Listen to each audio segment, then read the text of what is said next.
big problem in our society, which is arrogance. And arrogance is basically that you think you're better than another person. So I want to start off with a hadith from Prophet Muhammad sallallahu alaihi wasallam.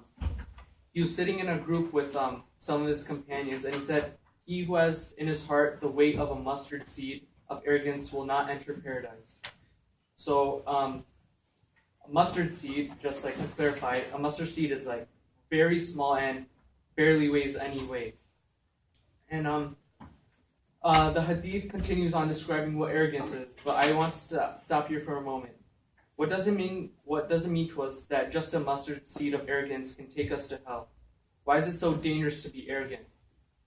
So I just want I can answer these questions with the basic story, the basic and classic story of Adam alayhi wasallam and Shaitan.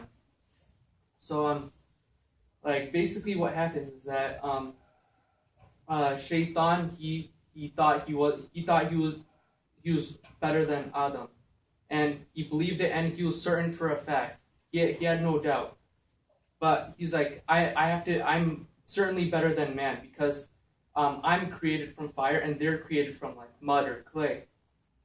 So Allah subhanahu wa ta'ala says that he warns him that why are you you are arrogant, and Shaitan, he didn't realize his mistake. He could have begged for mercy or something for being arrogant like this, but he dug himself even deeper in the hole by even saying it again that I am better than him. So then Allah then expelled Shaitan from heaven. By this time, Shaitan probably could see his error in judgment, and he could have asked Allah to let him live till the day of judgment so he can seek his forgiveness. But he's just like, let me live till the day of judgment so I can bring down other of your believers with me. So he's going around. He said, let other people become bad, let them become arrogant. So we all have to be careful for our pride and arrogance because it can blind us really easily. It can easily start from a small sin, and it can just become really big all of a sudden. Aisha, the wife of the Prophet, said, "The Prophet never struck any person, woman, or servant with his hand, except when he was fighting in the way of Allah. And he never took offense at anything and sought revenge for it, except when one of the laws of Allah had been violated, and then he would take revenge for the sake of Allah." So when he was fighting, he never thought he was better than anyone. He didn't think that I just have to take him down. He was saying that the only way I'm going to ever fight or ever go into war is if they directly, violate the laws of Allah.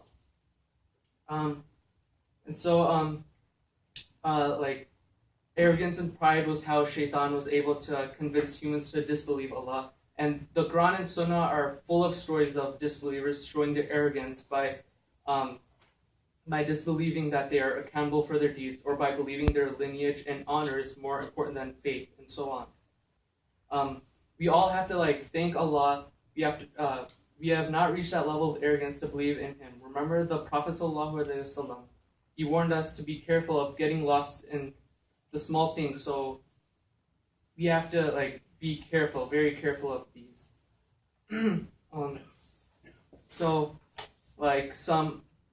We usually base our self-esteem on how others around us are doing. Well, we shouldn't be doing that, because first of all, if I get an A+ on a test and someone else gets a B- or D or whatever, then by us bragging to them and being arrogant towards them, we are not doing good for ourselves, and we're just making the other person feel really, really bad.